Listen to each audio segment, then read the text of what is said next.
Allez, c'est parti. L'adrénaline monte, le compte à rebours est lancé. On se retrouve pour un décryptage express vraiment de dernière minute pour la course événement de ce soir à Vincennes. On va parler du très attendu prix des Djanira. C'est une épreuve qui s'annonce franchement explosive. Il est absolument crucial d'avoir les bonnes clés de lecture avant que la voiture ne lâche les chevaux. On va aller très vite, décortiquer les forces en présence, repérer les favoris logiques et bien sûr aller chercher ces petits outsiders qui peuvent tout chambouler. Prêt? On y va. Bon, avant de plonger dans les numéros, mettons les choses au clair. Ce classement, c'est le fruit d'une analyse méticuleuse et de mes propres observations. Pas de boule de cristal ici, juste une étude pure et dure de la forme des chevaux, de la réussite des entraîneurs et des dynamiques des drivers. C'est une démarche totalement indépendante, partagée à titre purement informatif pour vous aider à structurer un peu tout ça avant le grand départ. Alors, le décor, et quel décor? Vincennes, le Temple du Trot, réunion 1, ce vendredi 15 mai 2026. On se concentre sur la 4e course, le prix Djanira, avec un départ prévu à 20h15 tapante. C'est du trot attelé, course européenne de niveau E, mais surtout, écoutez bien, on part sur 2700 mètres sur la grande piste cendrée, corde à gauche. 14 partants face à la fameuse montée de Vincennes. Autant vous dire qu'il va falloir du coffre, c'est une distance ultra exigeante où l'endurance pure fera la différence sur la fin. Et pour rajouter une couche de pression, on a une allocation de 52 000 euros. 52 000 euros! Ce n'est pas rien. Ça veut dire que les écuries au départ sont extrêmement bien préparées, elles ne viennent pas faire du tourisme. La bataille dans le peloton s'annonce acharnée, chaque driver va défendre sa place coûte que coûte. La pression est immense. Allez, on passe à la première étape. Les favoris, les incontournables. Notre base solide avec le 9, le 6 et le 14. On décortique ce trio de tête. En première ligne, le numéro 9, Max Ocagne. Pourquoi lui? Eh bien, quand on a Eric Raffin au sulky, avec Delo Kneu à l'entraînement, c'est un gage de compétitivité absolue. Raffin, il connaît la pression de Vincennes par cœur. Ensuite, on prend le 6, Odana Vritrout. Paul-Philippe Ploquin, aux commandes, entraînement Brouwer. C'est un profil hyper régulier, taillé pour s'accommoder de cette grande piste. Et attention, il faut absolument garder un œil sur le 14, Comes With Age, drivé et entraîné par Svedberg. C'est simple, c'est l'un des chevaux les plus riches du lot, donc un engagement idéal au plafond des gains. Il a clairement la qualité pour imposer sa loi aujourd'hui. Deuxième catégorie, et c'est souvent là que la course se joue, les challengers, les solides capables de bousculer la hiérarchie, le 10 et le 7. Là, on a deux menaces très sérieuses.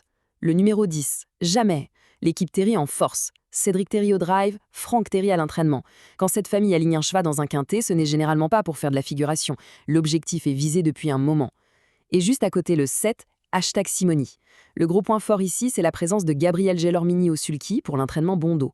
Gelormini a ce talent particulier pour se faufiler, économiser son cheval dans le peloton et placer une pointe de vitesse redoutable à la fin. Et sur 2700 mètres, gérer l'effort comme ça vaut de l'or. Troisième étape, ma préférée, les outsiders. Les vrais coups de poker qui peuvent dynamiter les rapports. Le 2, le 8 et le 4.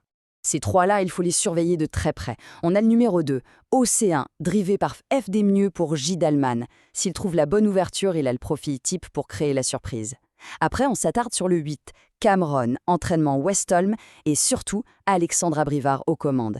La poigne et le sens tactique d'Abrivard dans les 500 derniers mètres peuvent véritablement transcender un cheval. Et pour finir, le 4, Ever So Much, préparé par Madame Tornquist avec le fin tacticien Mathieu Mautier au sulky. Face à une opposition féroce, des pilotes de cette trempe sont tout à fait capables d'aller arracher des places inespérées. Maintenant, ce qui est vraiment intéressant, c'est la notion de sécurité. D'un côté, on a notre armature de 8 chevaux qui couvre la majorité des scénarios logiques. Mais de l'autre, il faut toujours une solution de repli. C'est une nécessité absolue dans un quintet plus. En cas de non-partant de dernière minute, il nous faut une couverture fiable. Et cette assurance tout risque, c'est le numéro 11, Invictus de Nilrem. Avec Acolette au sulky et Béimi Chardière à l'entraînement, c'est le substitut parfait. Il intègre le classement sans en affaiblir la logique globale. Et voilà, on arrive au moment de vérité. On rassemble toutes les pièces du puzzle pour le récapitulatif final. L'idée, c'est vraiment de bâtir une stratégie en 3 temps. Étape 1, le socle, avec les favoris indiscutables, le 9, le 6 et le 14, qui devraient imprimer le rythme. Étape 2, on introduit un peu de flexibilité tactique avec nos soutiens, le 10 et le 7 prêts à bondir. Et l'étape 3, on ajoute le piment avec nos coups de poker, le 2, le 8 et le 4. C'est vraiment cet équilibre précis entre sécurité et audace qui fait la différence.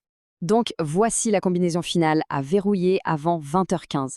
On la déroule ensemble, le 9 suivi du 6, du 14, du 10, du 7, du 2, du 8 et enfin du 4. Et n'oublions surtout pas notre assurance de dernière minute. Si on a une absence imprévue, le numéro 11 prend le relais direct pour garder la cohérence de notre jeu.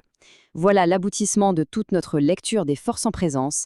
Pour terminer, un rappel impératif. Ce qu'on vient de faire, c'est de l'analyse sportive pure. Ces observations sont partagées dans un but 100% informatif. Ce n'est dans aucun cas une incitation au jeu. La magie des courses hippiques, c'est que la vérité finit toujours par exploser sur la piste.